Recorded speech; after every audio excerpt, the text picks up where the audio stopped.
परम समर्थ सच्चिदानंद स्वरूप कण कण में विराजमान, हर अवस्था में, हर घटित घटनाओं में, हर परिस्थितियों में एक समत्व योग स्वरूप मेरे सद्गुरु तत्व को कोटि कोटि प्रणाम। हे गुरुवर, विश्व की सारी जीवात्माओं का तन स्वस्थ रहे, मन में अखंड शांति बनी रहे और सर्वत्र जीवन ज्ञानमय बने, सर्वत्र अपने आप को देखने की कला सबको प्रकट हो। हे मेरे सद्गुरुदेव, यही प्रार्थना है। हमें ये मनुष्य जीवन अबजों साल के पुण्य भाग्य से मिला है, इस तन का भी सही सदुपयोग हो जाए और जो मन है वो मन का भी सही जगह पर सदुपयोग हो जाए और जो उस तन और मन की प्रारब्धवश जो मिलती है धन संपत्तियाँ, उसका भी बस सही जगह पर इसका सही सदुपयोग हो जाए। क्योंकि जब मैं था तब ये शरीर, मन और धन संपत्तियों, इस सभी का अभिमान भी था। अब मैं नहीं हूँ, बस मेरे गुरु तत्व ही है। उसी गुरु तत्व में सदा सर्वदा ये तन लगे, मन लगे और जो इस शरीर का प्रारब्ध है, प्रारब्ध के अनुसार जो मिलने वाली सुख सुविधाएं हैं, सब सद्गुरु के चरणों में अर्पण।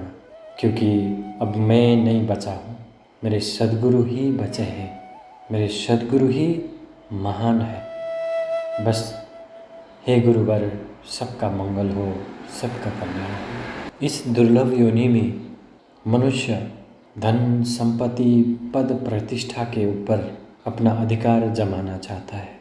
अधिकार प्राप्त करने के निमित्त दिन रात उसी पर लगा रहता है। जन्म से अभी तक कितने भी प्रयत्न किया, फिर भी हाथ में नहीं आया, आएगा भी नहीं। बस ऐसी चीज़ों में हमारी तत्परता क्यों होती है? क्योंकि इससे क्षणिक सुख मिलती है।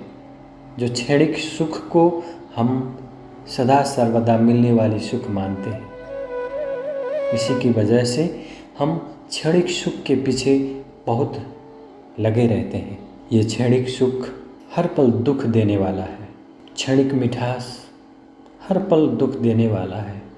हर एक इंद्रियों का सुख वो भी दुख देने वाला ही है। संसार जो है नहीं, उसी को मानने के लिए मजबूर कर देता है। इसीलिए सभी महापुरुष, विश्व के सभी महापुरुष संकल्प करते हैं कि सबको समर्थ सद्गुरु मिल जाए, सबको सहज सद्बुद्धि प्राप्त हो। जो प्राप्त होने के बाद जो सद्गुरु के चरणों में जो मिथ्या था, जो सदा रहने वाला नहीं था, उसको अर्पण करने के बाद वो रहता है, वो मैं हूँ। उसका मैं का पहचान सबको हो जाए। बस समर्थ सद्गुरु यही प्रार्थना करते हैं। क्योंकि समर्थ सद्गुरु जग चुके हैं तो सबको जगाने के निमित्त प्रेरणा प्रदान करते हैं। हम सभी लोगों के निमित्त गुरु महाराज ने ब्रह्म मुहूर्त के समय में सभी को जगाने का यत्न किया है। सबके अंदर विराजमान जो असत्य तत्व है, असत्य को मैं मानकर बैठे हैं, बस उनको टकोरा मारते मारते बस उनकी धुलाई हो रही है। इसी तरह हे गुरुवर, सबको जगाते रहना, सबको जगाने की हिम्मत हम सबको दे देना। क्योंकि आप हम हो गए हैं और हम आपके हो गए हैं। कोई भी हर एक परिस्थितियों में सबका मंगलता की भावना प्रकट हो जाए, सबके जीवन सद्गुरुमय बन जाए, सबके अंदर वही गुरु तत्व जो अजर अमर और अविनाशी तत्व है, बस उसी को जानने की कला सबके अंदर प्रकट हो जाए। उसी परम स्वरूप में वो परम तत्व को अनुभव करने के अधिकारी है। फिर भी मनुष्य की लक्ष्य अलग होने की वजह से, पद प्रतिष्ठा और माल मिल्कत इकट्ठा करूं, ऐसे संकल्प होने की वजह से मनुष्य परमात्मा से विमुख हो चुका है। परमात्मा तत्व साथ में लेकर चलता है, साथ में ठसाठस भरपूर है। बस उसी भरपूर तत्व में होकर वो सुख शांति वो बाहर ढूंढता है। तभी ये मनुष्य दुखी है। सुखी वही है जो अपने आप में विराजमान गुरु तत्व को पहचान लिया है।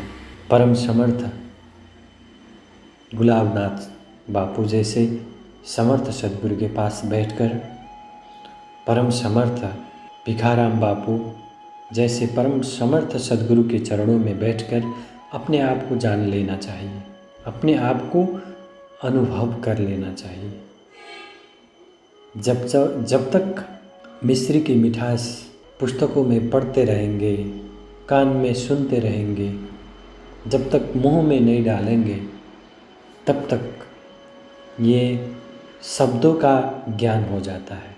लेकिन भरपूर अनुभव योग्य ज्ञान प्राप्त करने के निमित्त उसको मिश्री अथवा कोई भी वस्तु उसको अनुभव कर लेना चाहिए, मुंह में डालना चाहिए।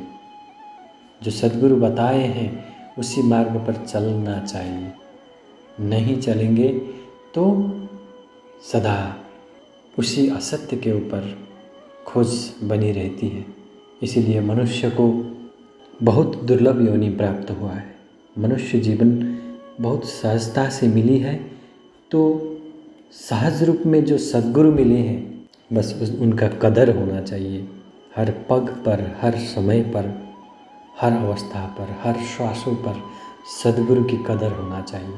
जब सद्गुरु की कदर होती है तभी वो ब्रह्म कुमारी प्रकट होती है, अनुभव योग्य ज्ञान प्रकट होती है। वो आनंद अपने भीतर ही है, बाहर नहीं है। इसीलिए सभी को नम्र विनंती है, दुर्लभ ये मनुष्य जीवन मिला है, सभी को समर्थ सद्गुरु के पास जाकर अपने आप को जान लेना चाहिए। बोलो सद्गुरु महाराज को जय।